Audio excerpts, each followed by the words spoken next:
Perkenalkan, kami dari kelas 10-9 akan membahas tugas geografi mengenai pendekatan geografi. Sebelumnya, perkenalkan nama saya Raya Nusyadrina. Nama saya Kaila Putri Apriani. Nama saya Silvani Husna.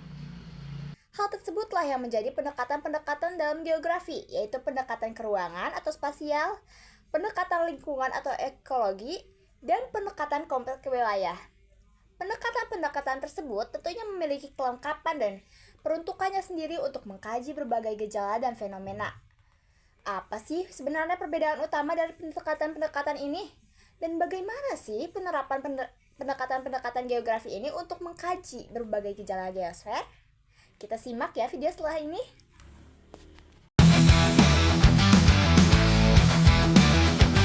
Pendekatan ke ruangan atau pendekatan spasial merupakan suatu analisis ke ruangan yang digunakan untuk mempelajari perbedaan atau kekhasan suatu lokasi dan sifat penting dari suatu ruang. Pendekatan ini juga digunakan untuk mengkaji persebaran penggunaan ruang dan mengetahui fenomena apa yang terjadi pada suatu ruang. Analisis ke ruangan dapat diketahui dengan mengumpulkan data lokasi berupa data titik atau poin, data tempat, data sampel bantuan atau sampel tanah di suatu lokasi, dan data lainnya. Selain itu, data juga berupa data bidang atau area, data yang dapat berupa data seperti luasan hutan, luasan lahan pertanian, dan juga luasan ilalang.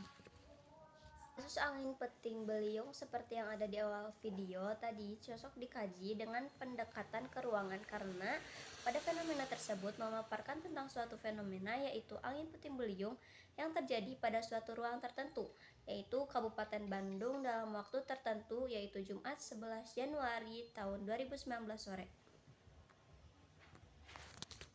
Teman-teman, angin puting beliung ini merupakan jenis angin yang terbentuk karena adanya pembentukan awan cumulonimbus yang terjadi sekitar Bandung pada pukul 15.10 waktu Indonesia Barat. Pembentukan angin puting beliung yang disebabkan adanya awan cumulonimbus menunjukkan sifat fisik penting dari Kabupaten Bandung yang merupakan wilayah dengan kondisi udara yang basah dan intensitas penyiaran matahari yang tinggi. Awan cumulonimbus merupakan jenis awan yang terbentuk karena gerakan udara secara vertikal atau penguapan mencapai ketinggian 15.000 meter dan bentuk seperti gunung atau menara. Nah, dari penjelasan tersebut kita tahu bahwa hanya wilayah yang basah dengan penyinaran matahari yang tinggi saja seperti Kabupaten Bandung yang mampu menghasilkan awan cumulonimbus dari penguapannya. Contoh lain dapat dikaji melalui pendekatan ke ruangan. Misalnya pada tahun 2013 di Kota Bekasi terjadi banjir besar yang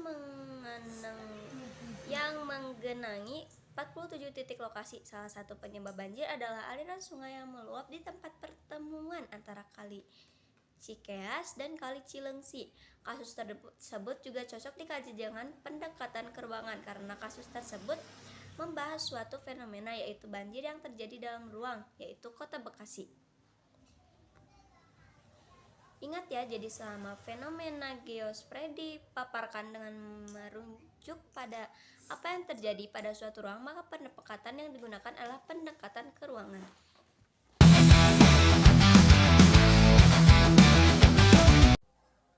Pendekatan lingkungan atau biasa dikenal dengan pendekatan ekologi adalah pendekatan dalam geografi yang memfokuskan kajian pada hubungan timbal balik antara manusia dengan lingkungan.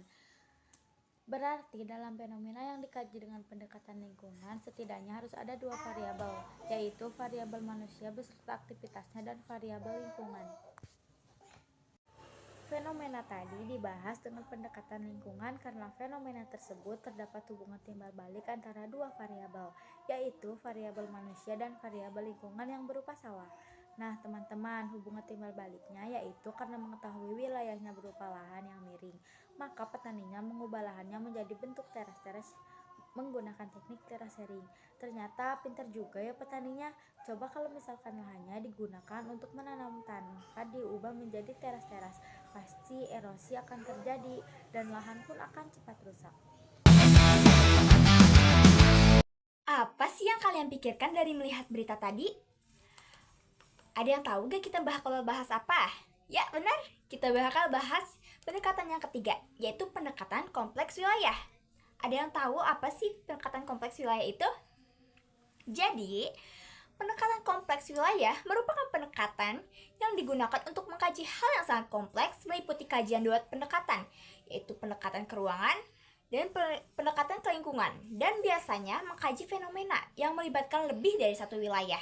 Nah, contohnya ini kayak berita tadi nih, yaitu pada kasus banjir kiriman Jakarta tadi, terdapat suatu gejala yang sangat kompleks, di mana untuk menyelesaikan masalah banjir kirimannya, pemerintah Jakarta tidak bisa turun tangan sendiri, melainkan harus melibatkan pemerintah Bogor. Nah, selain itu, pada kasus tersebut juga terdapat kajian dari pendekatan-pendekatan yang lain. Contohnya, seperti kajian pendekatan ke ruangan, yang dapat kalian simak dari kalimat berikut ini. Banjir kiriman yang sering terjadi di Jakarta merupakan fenomena yang sulit dielakkan. Kenapa? Hal ini terjadi karena setidaknya ada 13 sungai yang berhilir di Jakarta. Nah, selain itu, ada juga kajian dari pendekatan ke lingkungan yang dapat kalian simak dari kalimat berikut ini. Peningkatan alih fungsi lahan di hutan di Bogor merupakan salah satu penyebab peningkatan intensitas banjir di Jakarta beberapa tahun terakhir. Wah, jadi dapat kita simpulkan, pendekatan yang digunakan untuk mengkaji kasus banjir sebagai pengiriman di Jakarta ini adalah pendekatan kompleks wilayah. Karena apa? Karena melibatkan lebih dari satu daerah, serta melibatkan dua pendekatan yang lainnya, yaitu pendekatan ke ruangan dan pendekatan ke lingkungan. Sekian dari saya. Wassalamualaikum warahmatullahi wabarakatuh.